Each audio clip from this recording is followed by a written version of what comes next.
Maria's kinda picky and got used to the lunchboxes I made her. From dating in college to getting hitched, that habit lasted nearly 10 years. Until one day, one of those lunchboxes ended up on her company's assistant Mark's social media. Seriously? Who even uses such outdated, ugly lunchboxes now? That day, she came home empty-handed. I asked, "Where's the lunchbox?" She goes, "I thought about it, and like expired food, the box is past its due too. It's time to toss it. You should go buy a new one tomorrow." Thinking about how she's been coming home late and how her phone is now off limits, it hit me. The lunchbox wasn't old, her love for me was. But when I decided to end this expired love, she regretted it. Where's the lunchbox?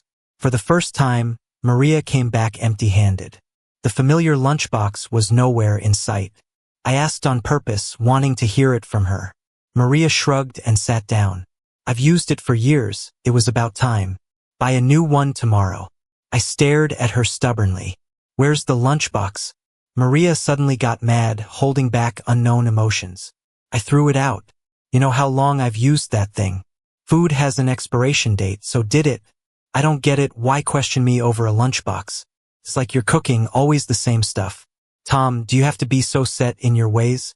You have no idea how suffocating it is. All my coworkers have so many options every day, but I'm the only one bringing lunch. Have you seen any boss carry a lunchbox every day? I've respected you enough, why be this pushy?" I watched her vent. The frown on her face seemed so far from the girl who once begged me to make her lunch. She seemed to have forgotten it was her who said no other food could make her feel like what I cooked did.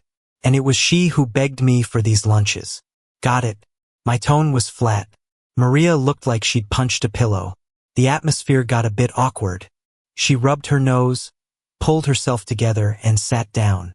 "That's not what I meant." I stopped her. "Don't say it. The bath's ready, just go take a shower." Once she went in, I opened up that social platform again. I stumbled across her company assistant Mark's account by accident, because there was Maria in his post. I knew everyone at her company except Mark. She kept him a secret. No one mentioned him to me. Mark's posts were all about eating, sleeping, and Maria.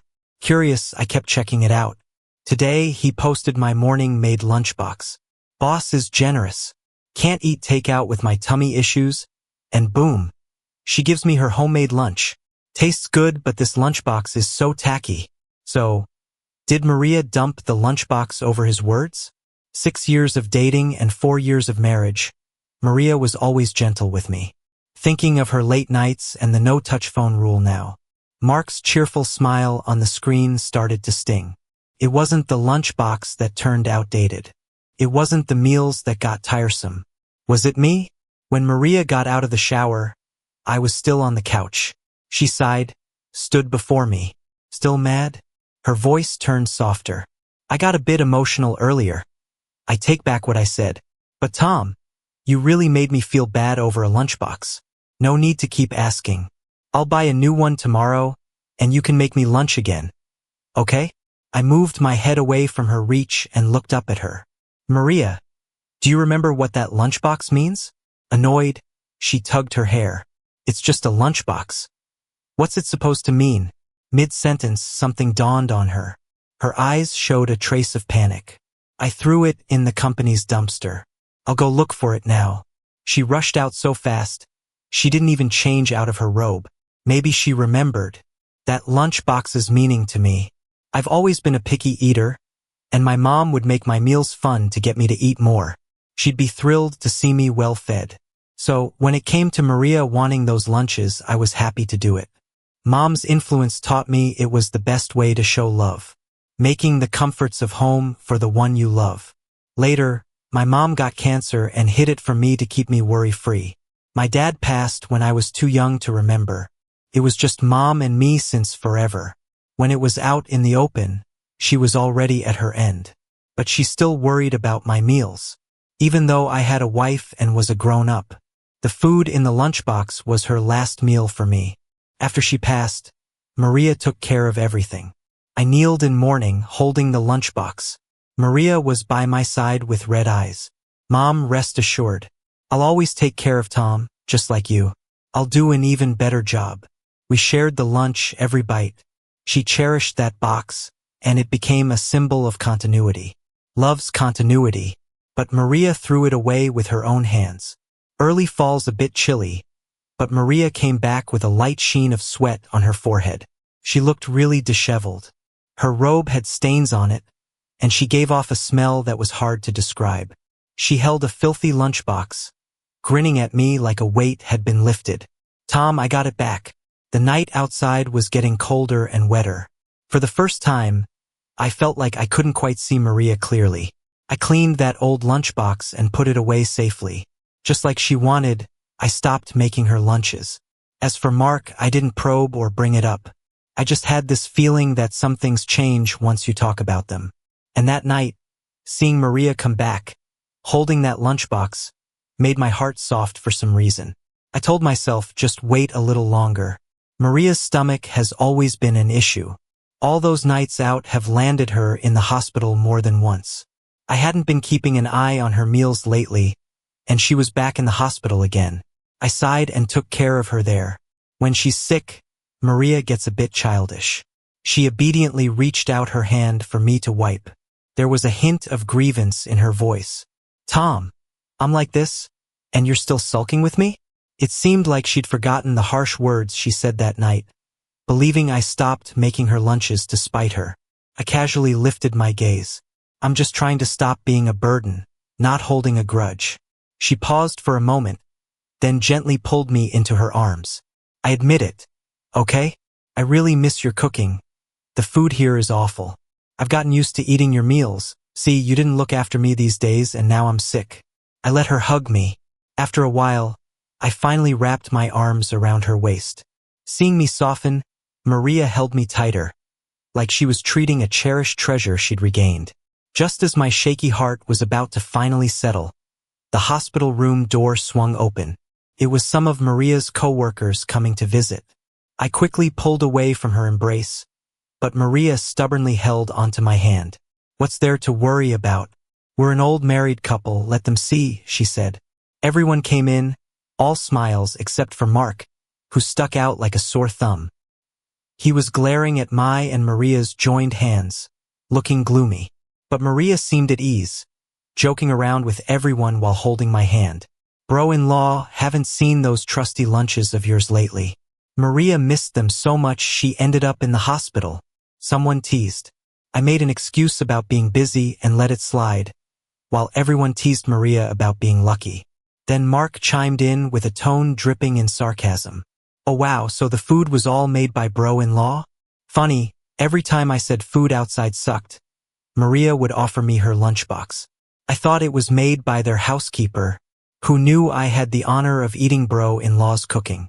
Anyone could pick up on the hostility in his words. Everyone exchanged looks, and the atmosphere got awkwardly tense.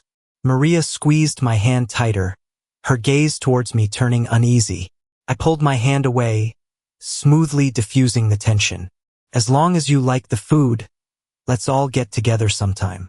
Maria can bring you guys to the house and I'll cook for everyone. I kept the mood light so everyone felt at ease again. Bro-in-law is so generous. We're in for a treat. Yeah, bro-in-law Mark just joined 6 months ago, fresh out of college. He's still learning to watch his words. Don't mind him. Do you make braised pork with abalone? We've seen Maria eating it all the time and we're dying to try it. Everyone talked over each other, sidling Mark to the background. His gaze towards me grew colder. Maria discreetly exhaled and cast him a disapproving look. Noticing her gaze, Mark pouted, looking a little aggrieved. Maria's eyes held a silent warning. Eventually, Mark reluctantly nodded. I watched their little exchange, bemused by how they thought they were being subtle. Oh, Maria, what part of this is real with you and what part is just an act? Being with Maria seemed like it just made sense. Because of her upbringing, she developed an eating disorder back in high school. In college, she looked so frail and pale, with a deep, impenetrable look in her eyes. People are often drawn to mysterious things. Maria was beautifully mysterious, so much so that other girls overlooked the gloom she carried. But she never responded to anyone and kept to herself. Inexplicably, I found myself noticing this classmate who never spoke to anyone. One day at the cafeteria, I opened my homemade lunch as usual. Thanks to my mom's influence, my cooking skills were pretty decent. Since I wasn't a fan of communal living, I didn't apply to live on campus. Instead, I rented an apartment in a neighborhood close to school. So, I brought my own lunch every day. That day, while eating, I watched Maria sitting in a corner. She seemed like a solitary figure, detached from the hustle and bustle of the world. Maybe my gaze was a bit too intense, because she looked up and met my eyes. At that moment, I was gnawing on a chicken wing, not the most graceful sight. Maria just watched me eat, her throat moving slightly, and then slowly picked up some white rice in front of her. She still ate very little, but that was the most I'd seen her eat in over a month of observing her. That evening, she stopped me. She seemed a bit embarrassed. "Hey, can I ask where you bought your food? It looks really appetizing." Before I could reply, she hurried to explain, "Don't worry, I'm not a weirdo. Your food just looks very tempting, and for the first time I feel like eating." I didn't know she had an eating disorder then. If someone said something so random to me, no matter how attractive they were, I'd think they were nuts. But the sincerity in Maria's eyes got to me. I couldn't turn her down. I stepped forward with a grin, catching a whiff of the lemon-scented laundry detergent from her clothes. That refreshing scent made the summer night feel just right. Unfortunately, it's my own recipe. I made it myself, can't find it outside. She mumbled an "oh," thanked me politely, and walked away looking a bit down. I didn't realize at the time how fed up she was with taking ineffective meds every day and how much she hated those regular nutrition shots. So, the next day I placed a lunchbox in front of her. The light in her eyes that day has stayed with me for years. With my company, she gradually got better, and we naturally got together. Everyone said we were meant to be. She smiled brightly, no longer gloomy, holding me as if I were a rare treasure. Thinking about all this made me give in a little. I had just refused Maria's request for a packed lunch that morning, but by noon, I couldn't help but worry. I was concerned she might eat unhealthily just after being discharged.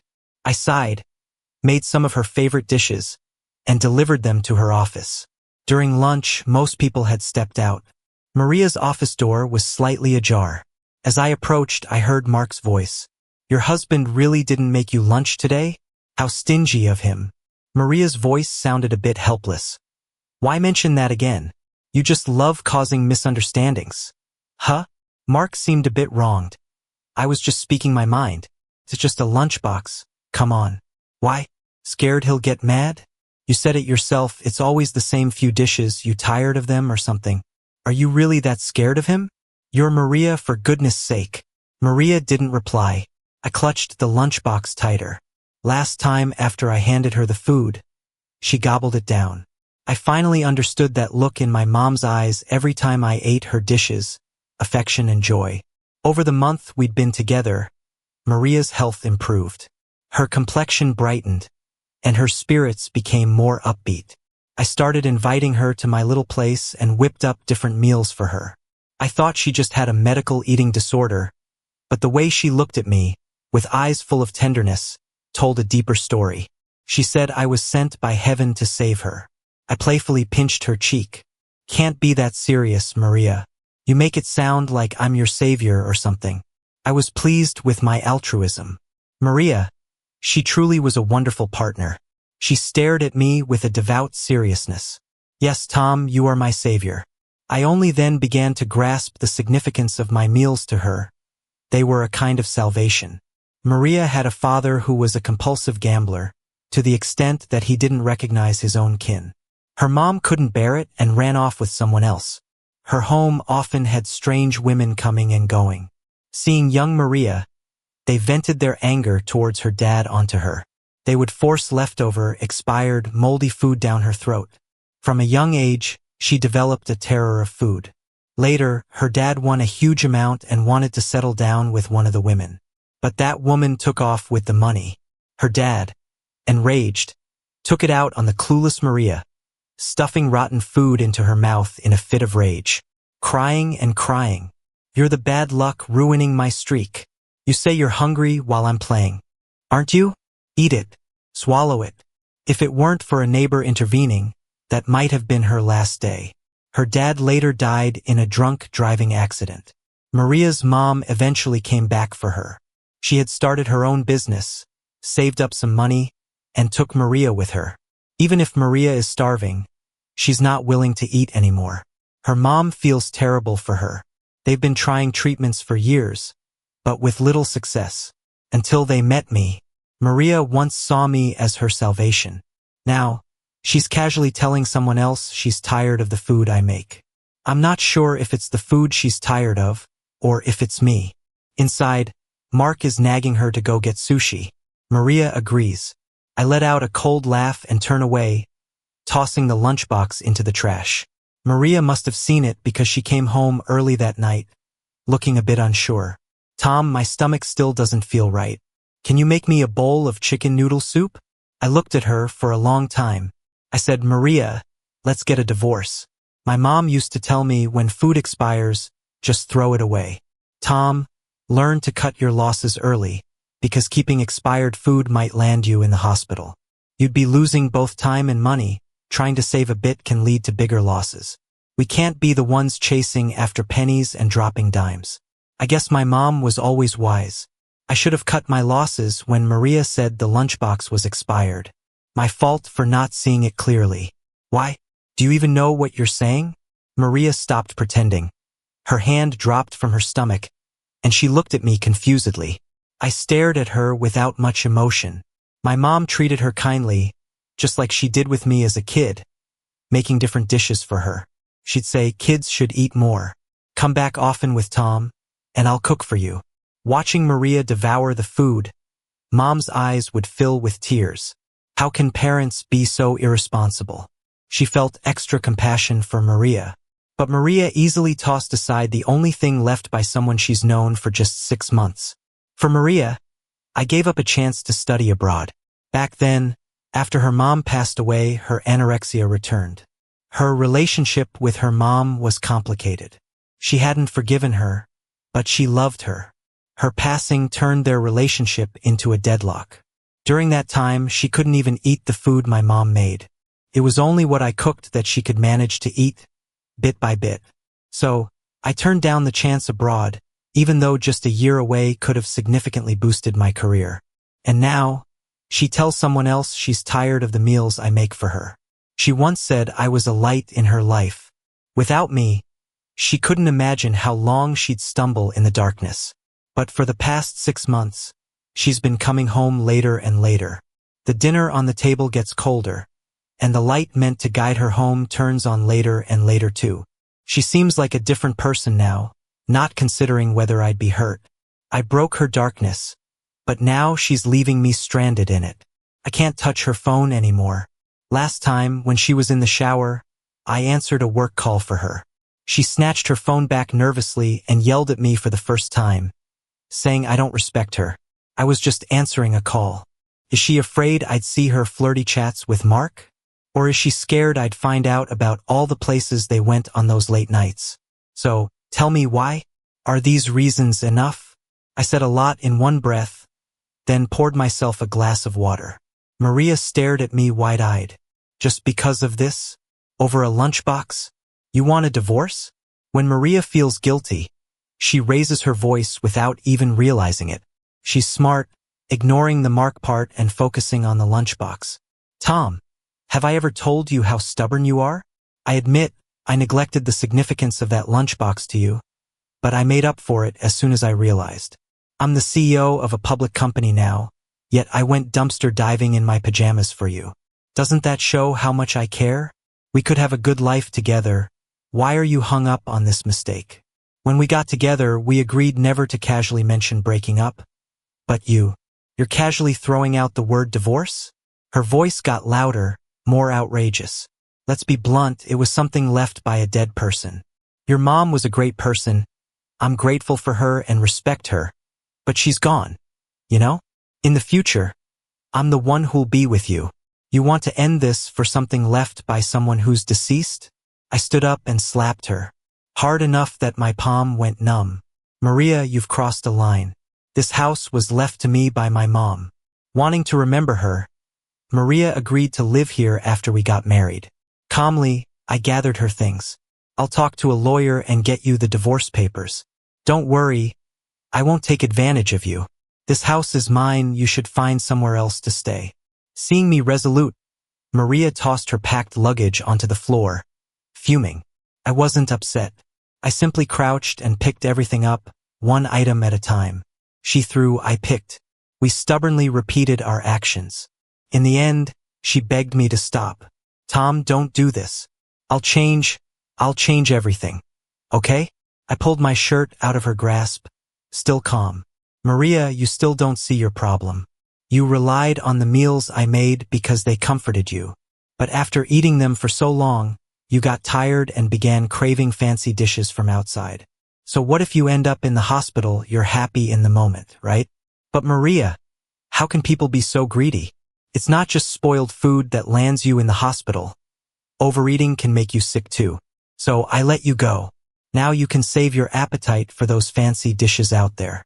I'm like homemade food, whereas Mark is like those fancy dishes. That's why Maria was drawn to him. She knew she couldn't handle it, yet she couldn't resist giving it a try. She understood my metaphor, and her face turned pale. I could explain if needed. I shook my head. There's no need to explain. We've been together for so many years, you should know me by now. Maria's right. I'm a stubborn person. I won't wait for someone to get tired of indulging outside and come back begging for a simple bowl of chicken noodle soup. Mom was right, it's important to cut your losses in time. Even if it's Maria. Habits are powerful things. Parents usually don't give kids candy because once they taste it, they'll never forget that taste, even if it means cavities. This time I forgave her. Maybe Maria will cherish it for a while. But temptation, who can truly resist it? This life of uncertainty is not what I, Tom, ever wanted. I handed her the luggage again and asked her to leave. After Maria left, I pulled out the lunchbox I had put away. I've always taken care of it. But at some point, a crack appeared at the bottom. Its experience in the trash left some stains that wouldn't wash off. See, everything leaves a mark. I gave Maria the divorce papers through my lawyer. She didn't react. I didn't care. Worst case, I'd file for divorce. I was busy with plans to go abroad. Too busy to worry about it. Luckily, my company gave me another chance. That day, while packing for next month's departure, the doorbell rang unexpectedly. It was Mark. The young guy was indeed full of energy, even in the role of a boyfriend. Tom, can I come in and talk? I politely stepped aside. As soon as he entered the living room, he dramatically covered his nose. Wow, what a strong smell of cooking oil. Tom, are you always this messy at home? I had just finished dinner, but it wasn't as bad as he made it sound. No wonder Maria's been staying at the office lately. I wouldn't want to come back either. I didn't have time for sarcasm and told him to get to the point. He hesitated for a moment, then burst into laughter. As expected, a straight shooter. I just wanted to tell you today that you're not right for Maria. I watched him with interest. Oh, and who is? You? Kid, it's fine to take shortcuts, but have some morals. It'll come back to bite you if you mess with someone who has a family. He was so angry his delicate features twisted into a scowl. You getting dumped was only a matter of time, he snapped. Do you even know that Maria's tired of you? All you do is cook, cook, cook. It's a pain. With so much good food out there, who cares about your cooking? You think you're making a big contribution or that you're amazing. Please, women hate that burden. He gave me a meaningful look. Honestly, I was a bit impressed by his audacity. If that's the case, why don't you say this to Maria? Isn't she staying at the office, which is perfect for your little world? Why come running to me, embarrassed and angry? Or maybe Maria is fed up and wants some homemade food again. Kid, don't objectify yourself. It's not worth it for a woman. Maria explained a lot to me.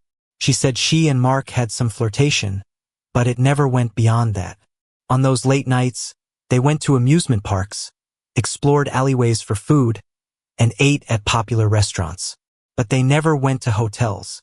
Maria was smart, always leaving herself an out. But she didn't know that sharing everyday life is a deeper bond than physical desire. I was shocked by Maria's shamelessness. and grateful I wasn't blinded by 10 years of feelings. Thankfully, I had the courage to cut losses in time. In the end, Mark stormed out angrily. Rejected by Maria and humbled by me, I guessed Maria was having a tough time. Sure enough, Mark made a scene. He claimed he and Maria had feelings, and that Maria abandoned him due to my threats. He demanded accountability from Maria. The drama blew up, even getting filmed and shared on local video platforms. Morality tales have always been a captivating watch. People dug up Maria's information, causing a nosedive in her company's stock price. Eventually, unable to withstand the pressure from other shareholders, she promised Mark an explanation. On our way to the marriage office, she gave me a pleading look. "Tom, if you forgive me, I can give up the company. Let's leave here and start over. Okay?" I looked at her and walked in without a word. My future was bright. After returning from abroad, I'd be a regional manager at headquarters. Who'd want to start over with her? Getting the divorce certificate finally set me free. The year abroad went smoothly, and I learned a lot. Without being tied down to daily chores, I discovered how vast the world could be. A year later, when I returned, my colleagues gave me a grand farewell party. "Tom, we hope you'll have a great career after returning home. Don't let yourself get restrained, and come visit us often," my foreign colleagues said in broken Chinese. I hugged them with tears in my eyes. "No worries. I won't be tied down by those lunchboxes anymore." After returning home, my boss gave me a week to recharge. Rested, I went with him to discuss an important collaboration. I never expected to see Maria again in this lifetime. I have to say, time is a wonderful thing. A year on, the good and bad memories had already faded. So when facing Maria, I could calmly extend my hand. "Maria, I hope today's meeting goes smoothly." Maria held my hand, trying hard not to tremble. Her eyes went from hopeful and excited to dull. I took out the papers, all business, not really looking at her. In the end, Maria didn't compromise with Mark. She sold her shares and started a new company. Now she's doing quite well. The contract stuff went smoothly. Both sides were good with the terms.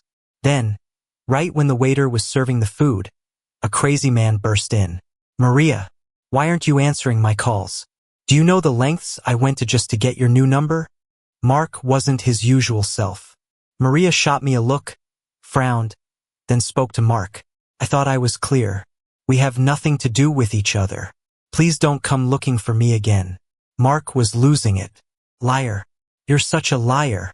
You were the one who came to me first. What gives you the right to just leave me?" Then he saw me and rushed at me viciously. "Is it because of this guy? He doesn't want you, yet you're still hanging around like an idiot." The boss stepped in front of me, staring meaningfully at Maria. "Maria, I don't care about your personal life, but if this hurts my employees, we need to talk." Maria apologized to us repeatedly, then called security to get Mark out. He fought hard, creating a mess. Two middle-aged people burst in. They went at Mark, beating him up. "Useless. I sent you to college, to the city, hoping you'd marry well, get money for your brother's wedding and house. But what did you do? Living it up, spending on yourself, never sending anything home. You got dumped and you still hang around?" Mark seemed scared of the ranting man, losing his cocky attitude, looking all meek. "Dad, give me another chance. I'll make her give money for my brother's house." The woman spat at Maria. "You poor thing. So cheap. Let's see when you go bankrupt. Don't waste time. Your brother can't wait. No house, no marriage. Come back with us. We've collected the bride price in the village." Hard to imagine parents like this these days, but nobody stopped them.